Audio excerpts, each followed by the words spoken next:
This native tree fruit could replace sugar, and it grew everywhere. For thousands of years, people across the Southwest sweetened life with its golden pods, long before sugarcane ships arrived. By 1900, ranchers were burning the same trees once used as food. How did the sweetest fruit in the desert turn into something people tried to erase? Let's uncover it.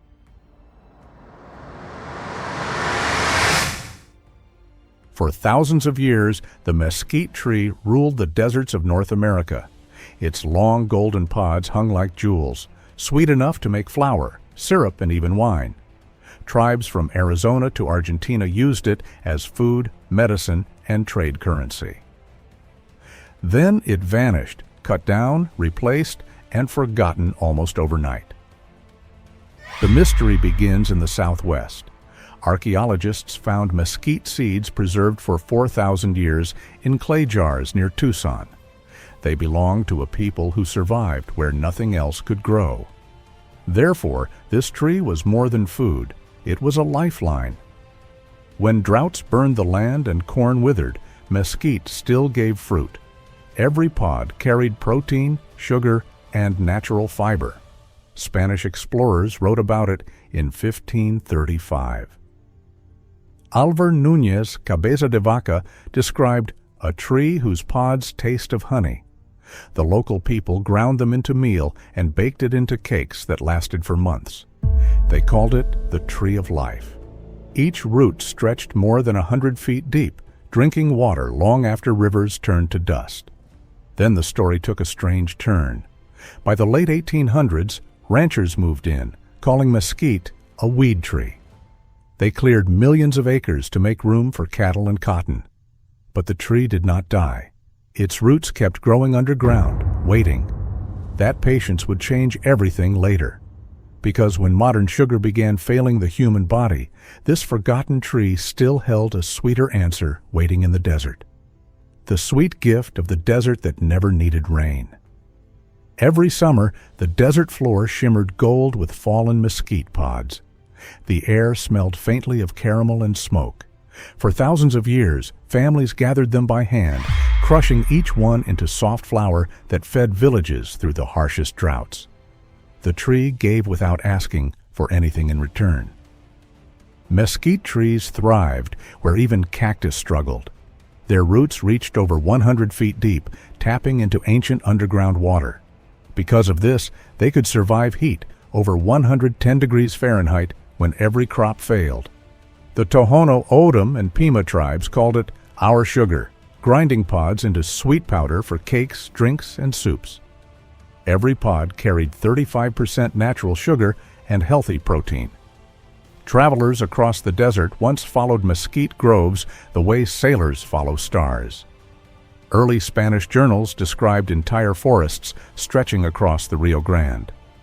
One explorer in 1541 wrote that the people live well by the fruit of this tree. For centuries, this single plant sweetened life in places no sugarcane could reach. However, as time passed, sweetness became business. Colonists brought sugarcane and labeled mesquite a weed. They saw no profit in a tree that grew freely, without irrigation or ownership. Therefore, fields that once fed generations were cleared for cattle and trade. But nature kept its secret. The roots went deeper. The trees survived underground fires, drought, and axes. While the world forgot, mesquite waited, quiet, stubborn, and alive. And years later, it would rise again when the world needed it most. The sweet fruit that turned from sacred to forbidden. The first Spanish records of mesquite read almost like love letters. In 1539, a friar named Marcos de Niza described the trees as heavy with honey pods. The people live well by them. For the indigenous farmers of the Sonoran and Chihuahuan deserts, this tree meant life itself. Then the ships arrived, and sweetness took another shape. Colonists came carrying sugarcane, wheat, and cattle. To them, mesquite flour looked crude, a poor man's food.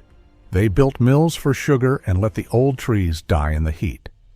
In 1760, Spanish officials in Sonora ordered settlers to clear mesquite groves for grazing land. Within decades, forests that had shaded generations were gone. However, the taste stayed in memory.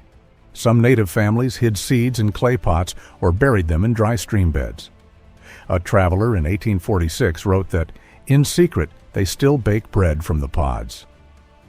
To protect the old ways meant defying the new rulers. By the 1800s, ranchers called mesquite a pest. They burned it to plant cotton or wheat. But the roots went deeper than anyone guessed. Even when cut to the ground, they returned stronger every year. Scientists later found mesquite roots can store up to 600 gallons of water, enough to survive 10 summers. Therefore, the story never truly ended. Beneath the plowed fields and grazing land, an entire forest was sleeping. And when the world started running out of water, that forest began to rise again. The forgotten tree that outsmarted drought, cattle, and time. By the early 1900s, ranchers thought they had conquered the desert. Millions of cattle roamed where mesquite forests once stood. They believed they had turned wilderness into wealth. But the land had other plans. Within 20 years, the soil cracked, rivers dried, and cattle began to starve. The very tree they cleared started creeping back. Mesquite roots reached deeper than any crop, over 150 feet into the earth. Every cut trunk sent up 10 more shoots. By the 1930s, ranchers called it the invader, yet it had been there long before any fence or railroad. Government workers tried poisons, plows, even dynamite to stop it. Nothing worked. The U.S. Department of Agriculture finally admitted in 1948 that mesquite cannot be eradicated. However, something strange followed. Where mesquite returned, the soil changed.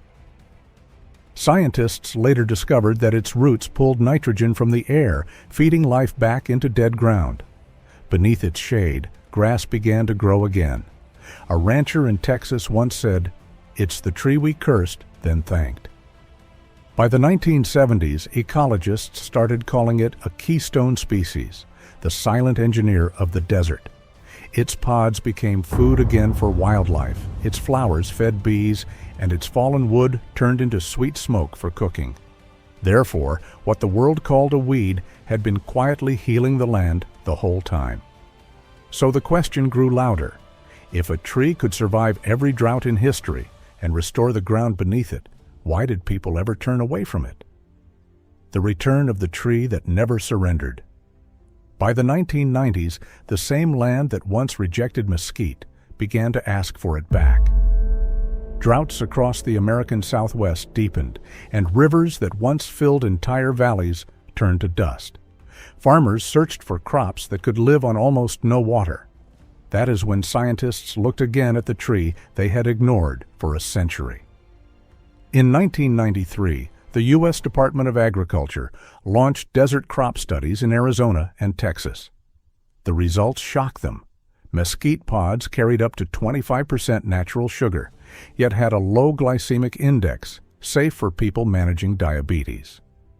The flour held 3 times more calcium than milk and as much protein as eggs, all from a tree that never needed irrigation or fertilizer. However, the rediscovery didn't come from labs alone. Native communities in Arizona and northern Mexico had already kept the tradition alive. The Tohono O'odham and Yaqui tribes still ground the pods in stone mills, just as their ancestors did. In their markets, the flour sold for $5 a pound, known as desert gold. By 2008, chefs in Tucson began baking mesquite bread again.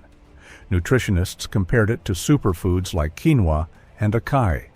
One scientist wrote, "It's the sugar that heals instead of harms." Therefore, what was once outlawed and uprooted started turning into a global model for sustainable sweetness.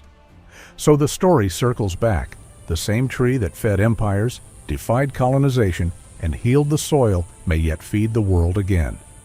When the world ran out of sweetness, the desert offered a cure. By the early 2000s, the world faced a strange kind of hunger. People had more sugar than ever before, yet more illness too. Global sugar consumption crossed 170 million tons a year, and diabetes cases tripled within 2 decades. Doctors searched for natural sugars that could feed energy without harm. Then, researchers turned back to the desert. In 2005, a team at the University of Arizona tested mesquite pods again. They found their sweetness came from fructooligosaccharides, plant sugars that feed good gut bacteria instead of raising blood sugar. A teaspoon of mesquite flour could sweeten coffee without a single crash in energy. It tasted earthy with caramel and smoke, something nature built for balance. However, the story spread faster than anyone expected. Local farmers in Mexico and the American Southwest began gathering fallen pods each summer. Some families collected over 2,000 pounds per season, drying them under the same sun their great-grandparents once farmed under. It became both a food and a memory. Then came the big shift. Health stores across the U.S. started selling mesquite sweetener by 2010, calling it the sugar of the future. Prices jumped to $20 a pound, turning an ancient food into a new luxury. Therefore, the same fruit once banned by empire now sat on supermarket shelves beside maple syrup and honey. So the world discovered what indigenous people had known for centuries. True sweetness doesn't come from a factory. It grows quietly in the heat, waiting for people to remember. The revival that started from one small seed in the sand. Around 2012, a quiet movement began in the deserts of Sonora and Arizona. It started with a few indigenous farmers, elders, and food historians who wanted to bring mesquite back from memory to life. They called it reclaiming the forgotten tree. Many of them still had old seeds passed down in jars, hidden for safety through generations. A Tohono O'odham farmer named Maria Lopez started planting them again in 2013, using her grandmother's method, burying seeds next to dry washes where water once flowed. Within 2 years, her trees were covered in sweet pods. She said the smell reminded her of childhood mornings when families roasted the pods and ground them into flour for breakfast. However, what began as a small act of memory turned into a movement. By 2018, community seed banks in Tucson and Hermosillo began collecting mesquite varieties from across the Southwest. Some had pods red like clay, others pale gold. Botanists identified over 30 native species thriving in heat above 45 degrees Celsius, needing less than 10 inches of rainfall a year. Chefs joined the revival too. Restaurants in Santa Fe and Phoenix began using mesquite flour for pancakes, tortillas, even ice cream. Nutritionists called it a food that remembers balance. Therefore, the ancient tree became a bridge between old survival and modern sustainability. So now, every harvest season, new hands gather the pods again. Each one tells the same story, that sweetness doesn't fade. It just waits for someone brave enough to bring it back.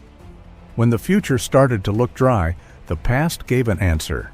By 2020, the conversation around food began to shift again. Global droughts were breaking records.